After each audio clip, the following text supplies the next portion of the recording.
ধরুন আপনি থাইল্যান্ডে বেড়াতে গেছেন। সন্ধ্যাবেলা বিচে হাঁটতে বেরিয়ে দেখছেন দুজন ভারতীয় বিচে দাঁড়িয়ে নির্লজ্জের মতো সমুদ্রের মধ্যে ইউরিনেট করছে। অথবা আপনি গেছেন অস্ট্রিয়া, সাইট সিন করতে বেরিয়ে দেখছেন শান্ত অস্ট্রিয়ার রাস্তায় গুজরাতি এক ফ্যামিলি রাস্তা জুড়ে গারবা ডান্স শুরু করেছে।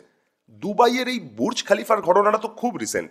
এখানেও সেই এক কেস, ইন্ডিয়ানরা শুরু করে দিয়েছে নাচ। কেউ কিন্তু পরোয়াও করছে না যে তারা ইন্ডিয়ার বাইরে রয়েছে।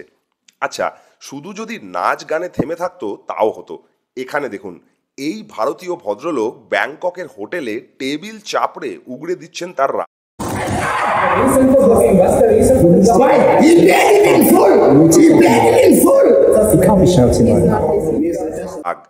এই ইন্ডিয়ান ফ্যামিলি বালির হোটেল থেকে হেয়ার ড্রায়ার্স, সোপ ডিসপেন্সার্স, আয়না এই সমস্ত চুরি করতে গিয়ে হাতে নাতে ধরা পড়ে বলছে আমি পয়সা দিয়ে দেবো। নাচ গান চুরি চামারিতেও কিন্তু শেষ না। বিদেশে গিয়ে মেয়েদের সেক্সুয়ালি এক্সপ্লিসিট কমেন্ট করে তার ভিডিও ইনস্টাগ্রামে আপলোড করতেও এতটুকু দ্বিধাবোধ হচ্ছে না এই ভাইয়ের।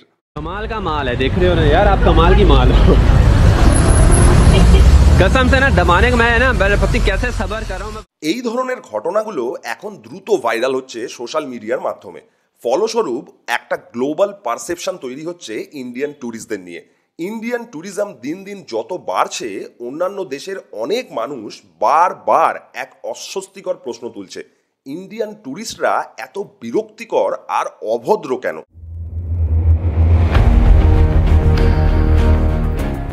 লেটস বি অনেস্ট, আমরা সবাই সেই ভিডিওগুলো দেখেছি যেখানে দেখা যাচ্ছে ইন্ডিয়ান ট্যুরিস্টরা একটা ইন্টারন্যাশনাল প্লেনকে পিকনিক বাস বানিয়ে দিয়েছে। প্লেন আকাশে থাকাকালীন যে যখন খুশি দাঁড়িয়ে পড়ছে, দাঁড়িয়ে দাঁড়িয়ে খাবার খাচ্ছে, বারণ করা সত্ত্বেও কেবিন ক্রিউদের পাত্তাও দিচ্ছে না। আমরা অনেকেই সোশ্যাল মিডিয়াতে শেয়ার হওয়া সেই সব ফ্রাস্ট্রেটেড পোস্টগুলো দেখেছি যেখানে লোকজন শেয়ার করেছে ইন্ডিয়ানরা মিউজিয়ামে গিয়ে, রেস্টুরেন্টে গিয়ে জোরে জোরে কথা বলছে, যেখানে খুশি লাউড ভলিউমে গান বাজাচ্ছে, আর অন্যান্য লোকেরা কতটা ডিস্টার্ব হচ্ছে। এই ধরনের আচরণগুলো বিরক্তিকর থেকে কখন যে ইল্লিগাল হয়ে উঠছে এই গবেটগুলোর মাথায় সেটা কিছুতেই ঢুকছে না। কত যে কমপ্লেন্টস রয়েছে ইন্ডিয়ানদের লাইনে দাঁড়ানো নিয়ে তার হিসাব নেই। এয়ারপোর্ট সিকিউরিটি চেক হোক বা ফেমাস স্পটের টিকিট কাউন্টার, ইন্ডিয়ানদের লাইন ভেঙে আগে চলে যাওয়ার যে প্রবণতা অন্য দেশের মানুষের মনে ভীষণভাবে ফ্রাস্ট্রেশন তৈরি করছে, কারণ এই জিনিসে তারা একদমই অভ্যস্ত না। এছাড়াও রয়েছে নোংরা করা। ইন্ডিয়ার রাস্তাতে তো সবাই নোংরা ফেলে, তাহলে কানাডাতে কেন করা যাবে না? এই সব কাজের জন্য ইন্ডিয়ান ট্যুরিস্টরা অ্যারেস্ট পর্যন্ত হচ্ছে এরকম খবর আসছে। এই ঘটনাগুলো এখন এতটাই বেড়ে গেছে যে বিদেশে থাকা ইন্ডিয়ান রেসিডেন্টরাও বিরক্ত হয়ে অনলাইনে পোস্ট করতে বাধ্য হচ্ছে আর হাত জোর করে অনুরোধ করছে এগুলো বন্ধ করতে, ইন্ডিয়ার ইমেজ বাইরে এসে খারাপ না করতে। এখন প্রশ্ন হচ্ছেটা কি, আর ইন্ডিয়ান ট্যুরিস্টরা কেন এরকম বারবার করছে?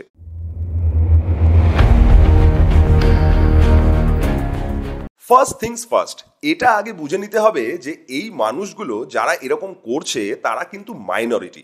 মেজরিটি ইন্ডিয়ান ট্যুরিস্টরা কিন্তু রেসপেক্টফুল, কিউরিয়াস আর কোনো কান্ট্রির গেস্ট হিসেবে খুবই ভালো।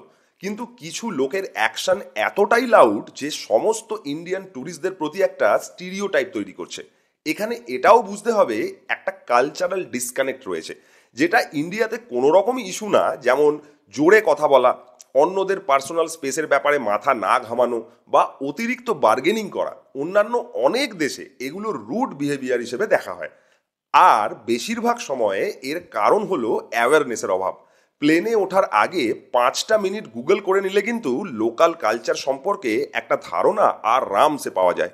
কালচারাল ডিসকানেক্টের সাথে অনেক সময় মিশে যায় এক ধরনের অধিকারবোধ, জুগার বা এটুকু তো চলেই মানসিকতা রুলসগুলোকে জাস্ট একটা সাজেশন বানিয়ে দেয় ইন্ডিয়ানদের মনে।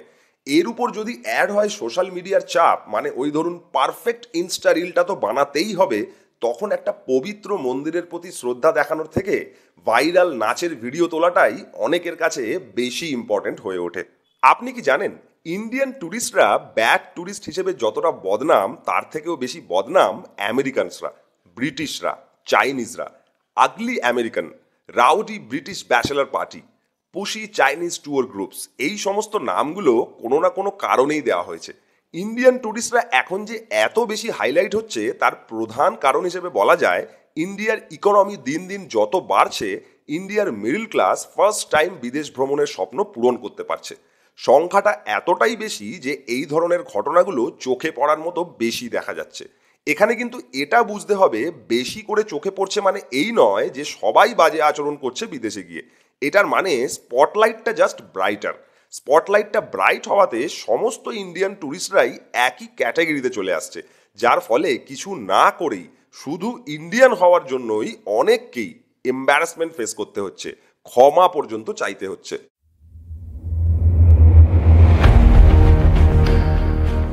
তাহলে কি ফরেন ট্যুর না করাই ভালো? না, একদম না। আরো বেশি করে ট্যুর করুন, কিন্তু যে দেশেই যান যাওয়ার আগে একটু জেনে নিন সেই দেশের ব্যাপারে, তাদের কালচারের ব্যাপারে, আর নিজে একটু হাম্বল থাকুন। এরকম না যে আপনি এগুলো করেন না বা আপনি হাম্বল নন। এটাকে একটা কালেকটিভ ওয়েক আপ কল বলে ভাবুন। আপনি মানুন না মানুন, প্রত্যেকজন ট্যুরিস্ট কিন্তু তার দেশের একজন অ্যাম্বাসেডর। ছোট ছোট স্টেপ নিলেই কিন্তু এই সমস্যাটার সমাধান সম্ভব। যেমন ট্যুরে বেরোনোর আগে কিছু বেসিক জিনিস জেনে নিন। সেই দেশে কি রেস্টুরেন্টে টিপ দেওয়াটা একটা কালচার? সেই দেশের মানুষ একজন আরেকজনকে কিভাবে গ্রিট করে?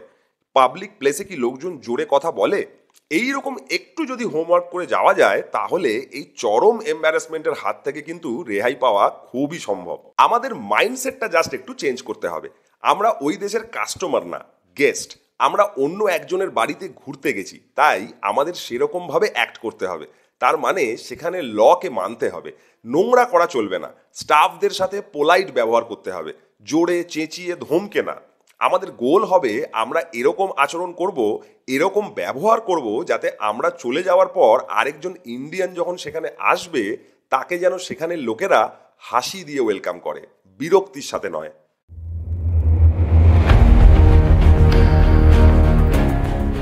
দেখুন, এটা একটা টাফ কনভারসেশন মানছি, বাট আমাদের এটা নিয়ে কথা বলাটা খুব দরকার।